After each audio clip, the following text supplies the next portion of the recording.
All across the world there are great lakes, and in each of these great lakes there are stories of monsters. It seems that whenever man encounters a great stretch of water, he populates it with unknown and mysterious creatures. There are sightings of giant creatures in Loch Ness, in Loch in Irish lakes and Scandinavian lakes, and in lakes all across the Northern Hemisphere. The exception which proves the rule, however, are these lakes in the Lake District in Northern England, because here there are no traditions of monsters, until now.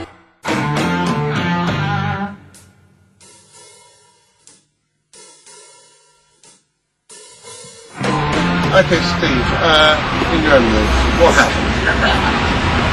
Well, it was a Sunday. For years and years and years we've gone to the same place in the lakes on holiday, certainly for the last 13 years. It's Castle, yeah? We just lived in the same place, the same house, and this was the first Sunday of the week's holiday, and we were walking just along the shores of the lake, and we got to Barrow Point, which is a well-known beauty spot. It's a kind of a rocky outcrop that you'd stand on top of, so we kind of raised up, probably 30 feet or something, and slightly sticking out into the lake, so we couldn't get a better vantage point really. And I was there with my wife and some friends. Steve told us how he was startled to see what appeared to be an enormous creature like a huge eel rushing through the water as if it had been fired out of a rocket. Later on, he talked to our artist Mark North about exactly what it was that he had seen. And you had just some kind of, head or something, and another lump. And then it's the classic kind of, it wasn't the hoops, but it was the classic lumpy thing, really. Yeah. But very fast flowing water. This is white water. This was all the rest of the lake's great. This is white water, but narrowly defined. It was moving quickly, and not splashing either side, just in a straight arrow. Really. Did these humps all remained? They didn't undulate? No, they didn't. No, it didn't. It didn't go up and down. It didn't go like that. And it didn't go sideways. It went like a rocket. I mean, as though it was kind of rocket propelled. Very strange. I mean, you would expect. So did you notice any of the head? I mean, was it? No, because I'm kind of. You were actually looking over the top of it, and I'm looking down on it. So you from an oblique angle, so I couldn't. It was just a grey lump. Yeah. And it looked very much like the other grey lumps, but it had to be the head because that's the way it. It's the way it was travelling. Well, how far away at the nearest was it to you? It's hard to tell. It might have been as far away as the windows over there. It might have been as far away as that kind of building there. I mean, 100 yards, 200 yards. It's very difficult to kind of, without any reference. Yeah. Because you're just looking down on grey water, to be honest. Yeah. It's as simple as that. Yeah. So at that point, it suddenly disappeared. Well, it didn't suddenly disappear, but it wasn't visible to the naked eye, really. I mean, I kind of took a picture, and it was only when you kind of magnify it that you can kind of see anything. So when you actually took the photograph, whereabouts were you standing? I was standing literally on the middle of this point here. Upper height on this point. Yeah, there's a couple of trees on it, so I've kind of got. Yeah. So you're on the sort of on the. Oh yeah, I was on up the high. So we're looking that way. Yeah. Took the photograph that way. I see now. Yeah. Testimony like this is hard to ignore. So in early October, the Centre for Fortean Zoology sent a 5-person investigation team to the lake.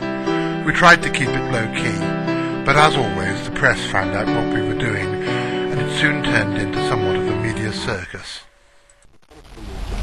Which produces eels that are considerably larger than they should be. And if the sightings from June and July this year are to be believed, even more occasionally, one of those eels gets truly mammoth. Now, what kind of methods are you going to be employing? Because you are scientists, what kind of scientific methods will you be using to help find this species? Well, basically, we're here for a couple of days. This is just the very, very beginning.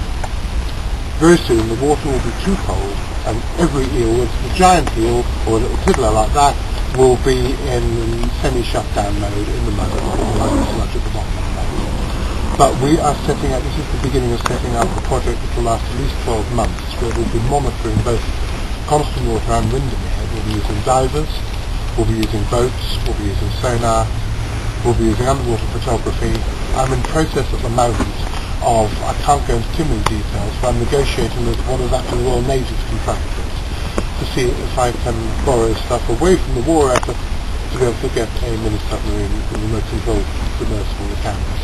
All this is going to happen. It's not going to happen in the next couple of days, but this is what we're looking at happening over the next 12 months. Now, you looked for mysterious creatures all over the world. Tell us about those. How do they compare to this project?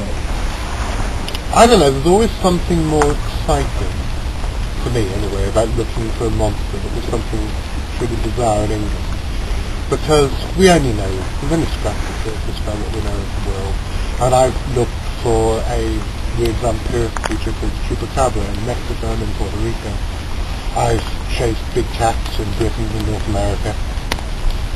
And I've done stuff all over the world. I've been to every one of the continents except for South America and Antarctica.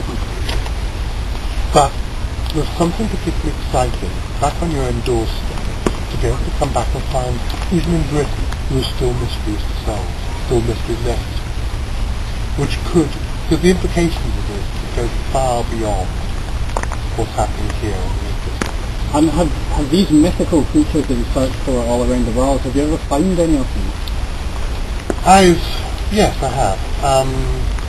Which one? In 1998, in 1997, I saw the dolphin.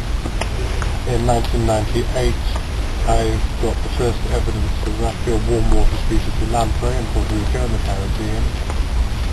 In 2000, we discovered what may well be an entirely new genus of cave dweller insect that live in caves in Thailand. Since then we've sent expeditions to Mongolia, Sumatra, West Africa. We have stuff coming back all the time. Isn't the myth better than the reality, and aren't you destroying that myth as you investigate like this? Not really, no, I think we'll have a show stuff on that. You see that scar on my finger? I was 11 and I went out fishing with my mate David. We caught an eel, it was like that. It bit him. Nearly 40 years later, I've still got the scar. That was an eel factor. Even if we catch an eel with 6 foot, can you imagine the damage that could do? 15-foot eel. God, that's the most amazing monster you can think of. You don't have to have a Jurassic Park scenario. This is fantastic. Now, what I really want to do, and make no bones for hijacking your program, look, if there's any of you out there that's watching this report, first of all, if you've ever seen anything in any of the lakes here, please contact me. But also, we're back next year. We're going to need a heck of a lot of people. It's going to be a proper community project. So if you want to donate some of your time to being able to watch the lake, to man boats, to even if it's just to operate radio telephone camps, various types across the lake. We're going to be basing, we're going to get permission to do this, but we are going to be basing the chemicals for the thing. We are going to be using sonar, and we're going to want people all around the lake at different vantage points, photographing, watching and recording what happens. So if you want to get involved in a real monster hunt, if you want to have your chance of actually getting a real snippet of zoological immortality, give us a ring. You can contact us through the news desk here, or look at our website, www.csfed.org.uk. Thank you. As well as the 5 investigators from the CFZ, our party included the irrepressible John Ronson, star of stage, screen and Radio 4, intrepid investigator of Bohemian Grove, and now, for 3 days at least, a cryptozoologist. Because the European eel is supposed, the females are supposed to go to 2 to 3 foot long, the males 18 to 2 foot long. Occasionally, the biggest eels ever known are 4 foot 1.5. We've got a whole string of reports from here in Coniston of 6 foot, 8 foot ones.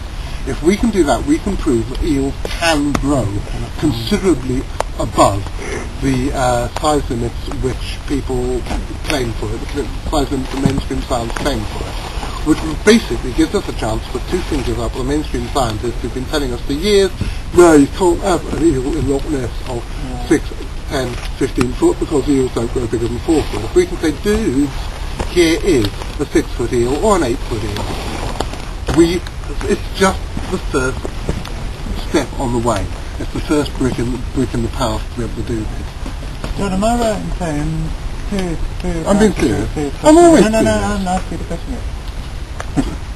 Am I right in saying that you know, after years of doing this, you've been doing this your whole life. This could be your footprint on the world. This could be the thing that you have been waiting to do your whole life. So, in terms, as far as Margaret Thatcher, this could be my fortune, yeah. I think this is potentially the most important project that the CSZ and me personally have ever done. I think this could be the start of something very, very important. In fact, I'm not going to say I think it could be, I actually think it probably is. I am so excited by this, I can't tell you. Just for context, did you say exactly the same thing when you were off looking for the minky monster? No, because I didn't go looking for anything like that. The owl man. I mean, do you really think this is something bigger than what you did? Yes, I do. And no, of course I'm enthusiastic. I'm enthusiastic about everything. Everything I do. For Christ's sake, I wouldn't do the job if I wasn't. I certainly don't do it for the money, because there isn't any. But this is the one project that we've started that is most likely to succeed. And this is the one project, the implications of this on the world stage, if we can prove that these eels do get larger than they're supposed to. Even if it's only 5-6 foot long, if we can prove that eels do get larger than everyone says they're supposed to, the next point the thing is find out why. And this is potentially the most important thing we've ever done. Because it could be proof not only of this, but of the Loch Ness Monster, of all the monster sightings in Swedish lakes and lakes all over Northern Europe. It could be the answer to all of those mysteries. A large number of them, some of them no, but I would say probably the majority of them, yeah. Because some of them are just tree stumps. Oh Christ, some of them are tree stumps, some of them are people who are drunk, some of them are paintings by friends of mine who should remain nameless. But, and I know you're going to be reading this doc, and you know who I mean, but the thing that excites me about this one, I mean I've got projects I want to do in other parts of the world, but you're talking, I mean there's a project I really want to do in Puerto Rico, it's a really exciting one, but it involves having to bribe local officials, work with the American military, get a whole team of people out into a jungle that you have to get permits to get into. It's going to cost a bloody fortune without any guarantee of it happening. This is something that is achievable. If we can pull this off, and I really think we can, it's just going to, it is both on a scientific level and a professional level, the implications are amazing. In 2003, this piece of footage, which many people believe shows a giant eel, was taken in Loch Ness. Try to keep it steady on it.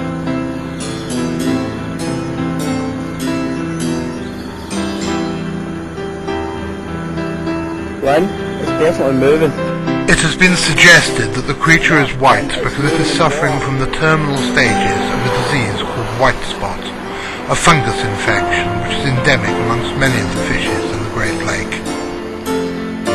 See if we can zoom in. That's as far as I can zoom in. In late 2005, I travelled to Loch Ness together with Richard Freeman, Zoological Director of the Centre for Fortean Zoology.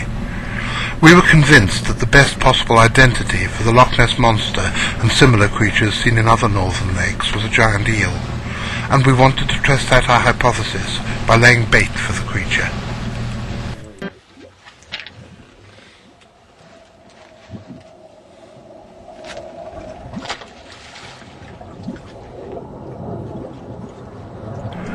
We managed to follow the bait sacks loaded with dead fish and a special chemical attractant down to the bottom of the lake. This far, at least, the experiment was a success. The level down there is 600 feet. You see that red bit? That's the level of the peat, peaty muddy water. Yeah. But the eels remained elusive, although Richard and I remained convinced that our hypothesis was correct. Now, eels are very strange creatures with a very bizarre way of breeding. They live in fresh water, but when they get ready to mate and breed, they swim out into the sea, to the Sargasso Sea off Florida. That's where they spawn and die. The young follow scent trails back to the ancestral waters, back to fresh water. Occasionally you get an eel that doesn't do this. You get a sterile eel, sometimes called a eunuch eel. Not much work has been done on eunuch eels. We don't know how long they live or how big they go. But what we do know is that they stay in fresh water and they get bigger and bigger and older and older. There have been a number of reports of giant eels. In 2004, an eel said to be 25 feet long was seen in the shallows of Loch Ness by some Canadian tourists. In the 1980s, a 20-foot eel was supposed to have been spotted in the Birmingham Ship Canal. The best bet for this creature, according to the witnesses and what they said, what their statements are, is of an eel, a long, almost cylindrical shaped creature moving through the water. Nothing else matches this, not even the Wells catfish, which is too bulky and too short. I think what we've got here is a very real monster. Not a prehistoric monster, not some kind of saurian from ancient days. We've got a giant fish, a giant eel. One of the new witnesses that we unearthed was particularly exciting.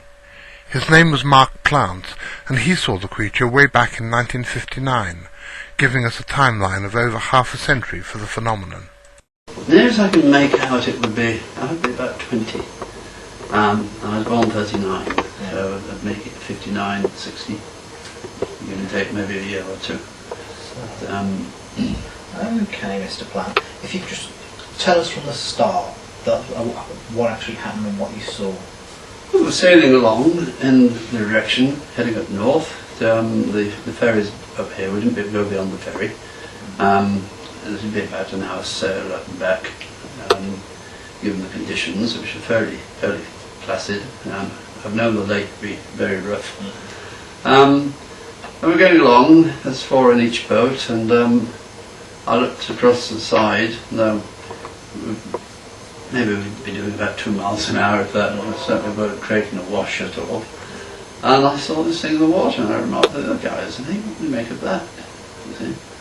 That, the usual comment, don't like that on bread, you know. So don't poke it with an oar or at all. It could be a bit nasty. But and to all intents and purposes, it looked 9-inch to 12-inch in diameter. It would be about 10 foot away from us at the centre boat. It was going past us, and it was swimming quite close to the surface.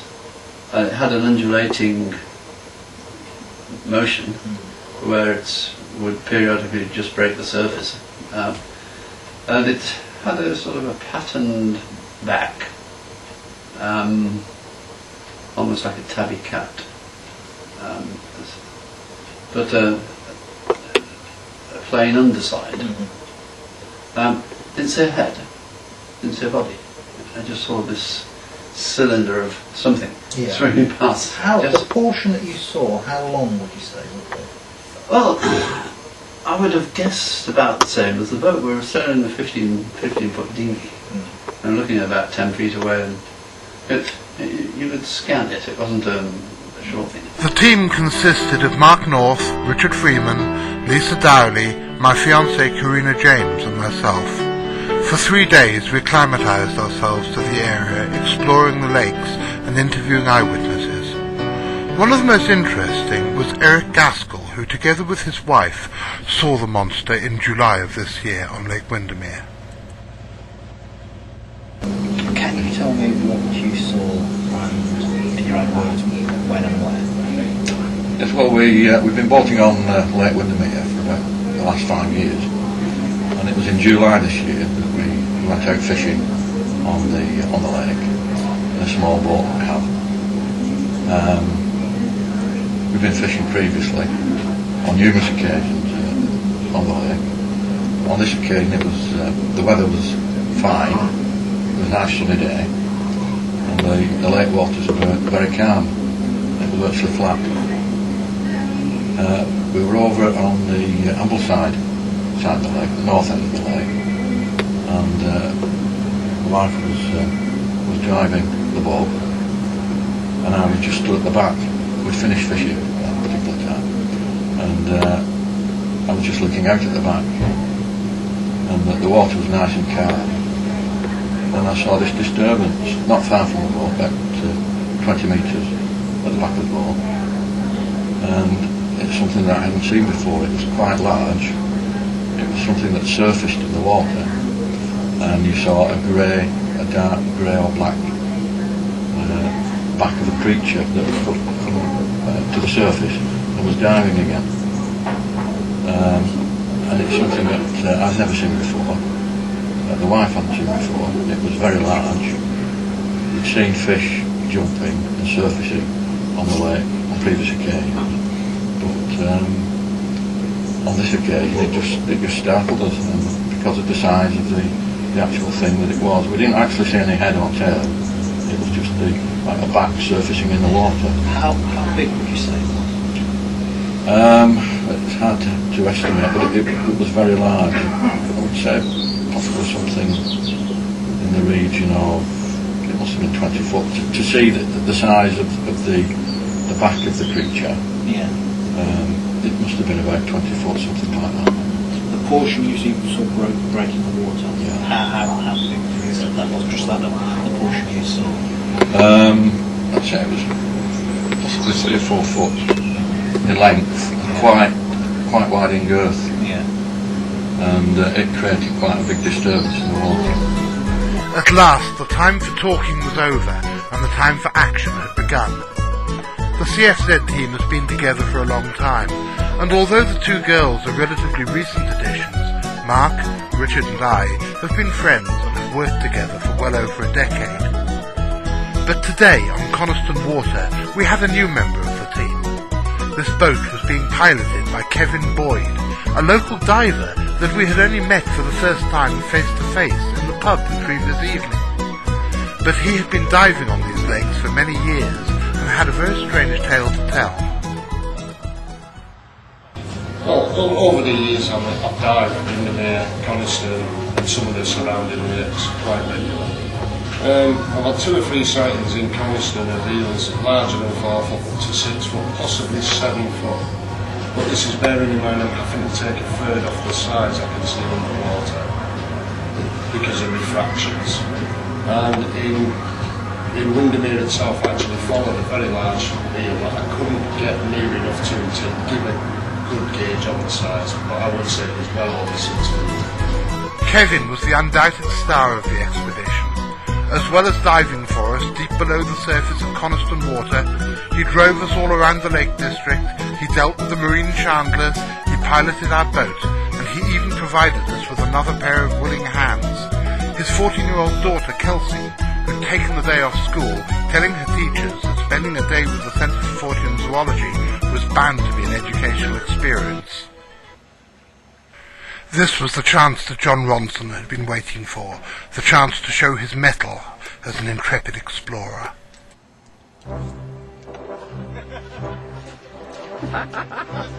You mean you're gonna let Kevin piggyback you? Oh, I'm gonna have to film this, I'm afraid.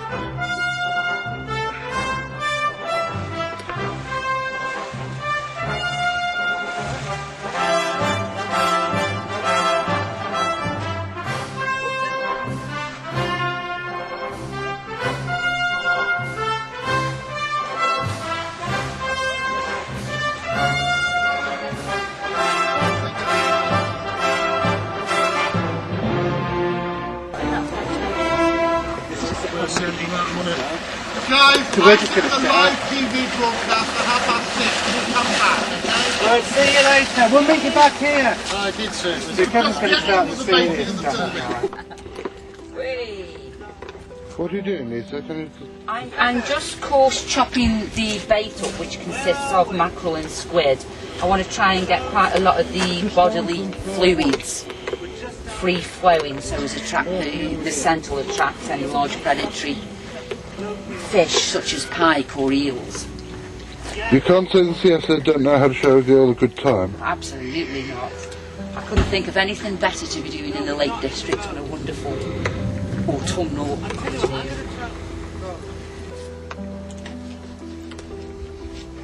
Okay, what we've got there is some ready prepared bait, a mixture of mackerel and squid, which has been coarsely chopped to get the bodily fluids going, and also added to that mixture is some Van End Predator Plus, which is supposed to be very strong smelling to attract predatory fish such as eels and pikes.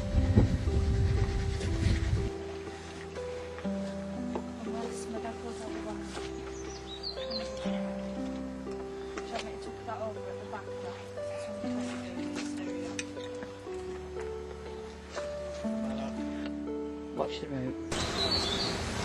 Right, what we have here is a bag of bait. We're going to take this out to possibly 60 feet or as deep as we can get it. We're going to leave that for an hour, baiting the area, hopefully to bring the eels and any large fish that are in the area up to examine what the smell is. It's got fish, squid and predator baits in, and hopefully within an hour we should have some predators coming up to examine. I'm going to take this out now, put it out, come back for the next one, put that one out, then we'll be leaving it for an hour, go back in an hour and hopefully take photographs of either large eels or large groups of eels. Or indeed bring some out to the surface. Or indeed bring some out to the surface, so long as they're not too big. Why? What were you just took a drink from the water? I just wet my lips. What was that for? Just a bit of respect for the water. Something I do, maybe not everyone does, but one of them good luck things. You know, some sportsmen kick a ball or cough a certain way or do a turn in the tunnel. Give the water a little taste. Plus it's lake water, it's very sweet and nice.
And then, about an hour after sunset, the night dive began. For several hours, Kevin, camera in hand, explored the bed of the lake. People write to me sometimes and say that the only adventures we have that they're interested in are the ones that take place in foreign lands, in jungles and in deserts. Well, I wish they'd been with me that night as we sat on the shores of the lake watching Kevin risking his life 50 feet below the surface of the water. It really doesn't get much better than this. We may not have got any pictures of giant eels, or indeed any eels, but these pictures, taken by Kevin in the middle of the night, 40 feet below the surface of the pitch-black lake, are stunning. And they prove, as if any proof was needed, that although on this occasion we were not successful, our modus operandi works. So John, your first sojourn out with the CFZ, give us your thoughts.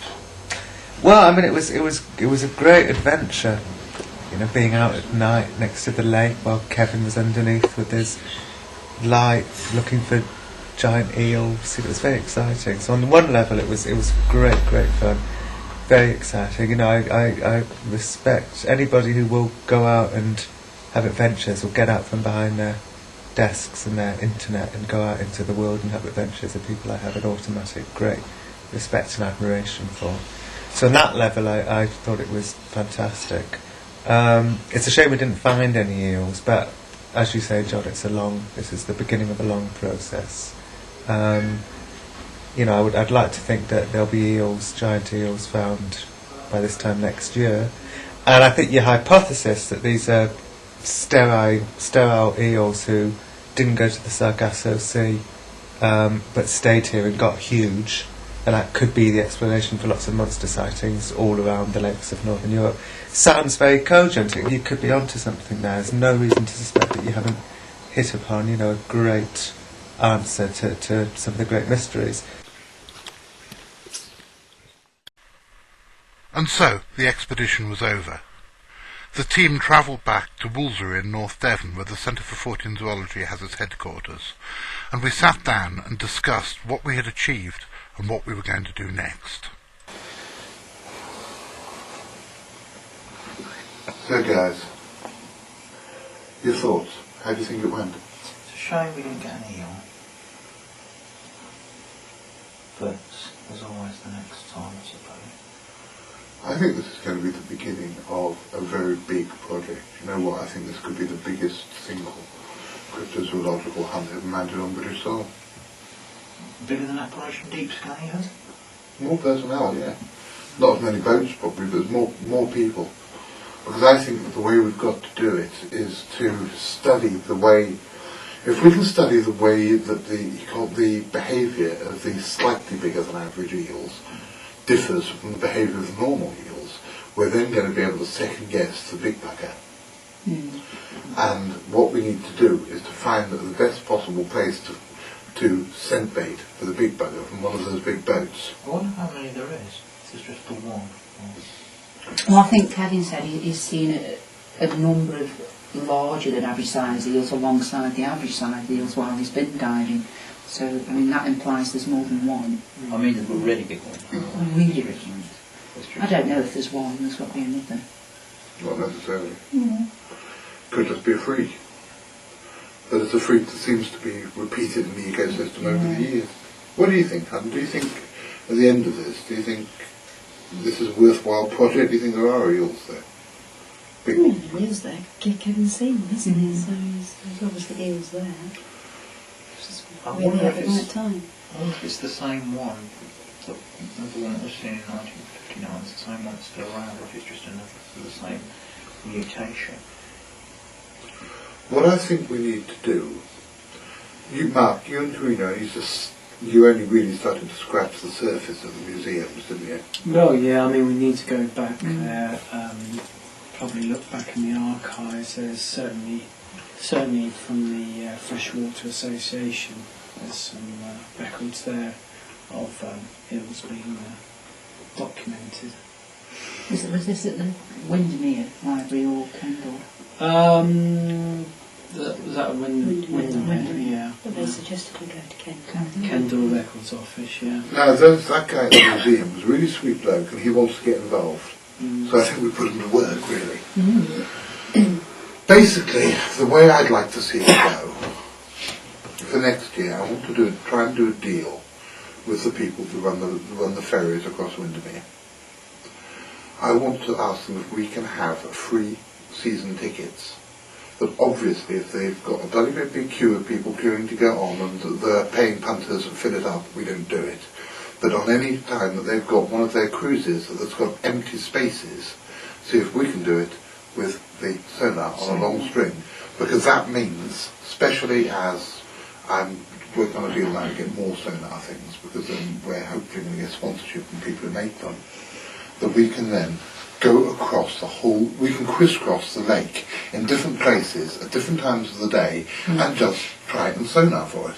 If we do that, alongside trying to study the ecology of the slightly larger than big eels, then year long down the line, maybe not next year, maybe the year after, we'll have a pretty good idea of how the big one behaves, and then we go diving for it, we go baking for it, we go boating for it. We're not going to be able to do an Operation Deep Scan. We're not going to have 20 boats combing the whole lake, because one thing about Loch Ness, they actually had the clout to stop the ferry services. We wouldn't be able to do that.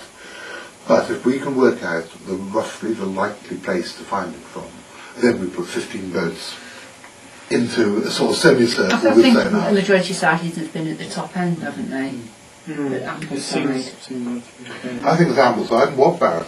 I actually think Watbarrow would not be a bad point to start. And I quite like the idea of having, in the long run, having 10, 15 boats doing this, but having people all along the sides with binoculars, video cameras. Another thing I want to do, and this is something we've really got to do, we've got to count the wakes, because we did see wakes that look like eels. I want to shove Ollie or somebody on the side of the lake with a stopwatch. I want to find out how many times a minute these wakes go. How many wakes are there in a day? How far do the wakes go? Yeah, because I did notice while we were there how quickly they reached the bank and come back, with it being so narrow, and how quickly they come back out again. So that would be interesting, naturally. Corinne and Mark, what else do you think? Have you got any other ideas what else we should do? Well, I think we want to make some more appeal for witnesses, really, for the coming year. I bet you there's some more that haven't come out. Yeah. What do you think of? Perhaps after seeing all the TV coverage, they might decide to come out. But all in all, not about 3 days.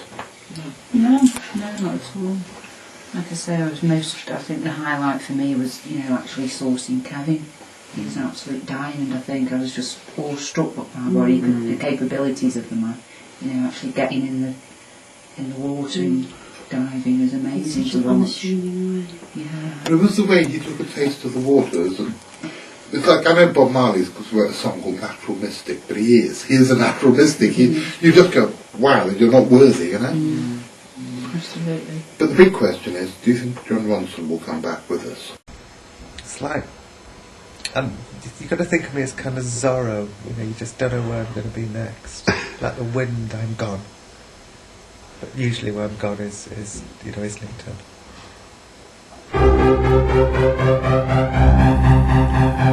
To the far and fair lake land journeyed our intrepid band. A monster lurks there, or so they say, over the hills and far away.